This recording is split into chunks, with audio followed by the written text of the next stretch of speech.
Facebook post में PM Modi और उत्तर प्रदेश के चीफ मिनिस्टर योगी को जान से मारने की धमकी। हैदराबाद में मुकीम शख्स के खिलाफ कर्नाटक पुलिस ने मुकदमा दर्ज कर लिया।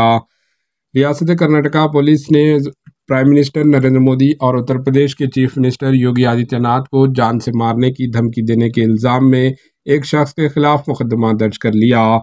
यादगिरी डिस्ट्रिक्ट से ताल्लुक़ रखने वाले मोहम्मद रसूल नामी शख्स, जो फिलहाल हैदराबाद में मुकीम हैं, अपने फेसबुक अकाउंट पर एक वीडियो पोस्ट किया जिसमें प्राइम मिनिस्टर नरेंद्र मोदी और उत्तर प्रदेश के चीफ मिनिस्टर योगी को जान से मारने की धमकी दी गई।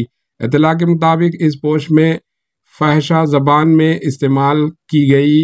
यादगिर के एक मुकामी शख्स ने पुलिस में शिकायत दर्ज करवाई और फेसबुक पोस्ट की तफसीलात भी जमा करवाई। पुलिस ने मोहम्मद रसूल के खिलाफ मुख्तलिफ दफ़ात के तहत FIR दर्ज कर ली। इस सिलसिले में कर्नाटका पुलिस ने हैदराबाद पुलिस को भी मुताला किया है। पुलिस ने इस मामले की तहकीकात का आगाज़ कर दिया है। Bureau report, HN news. AHN news को लाइक करें, शेयर करें और सब्सक्राइब करना ना भूलें।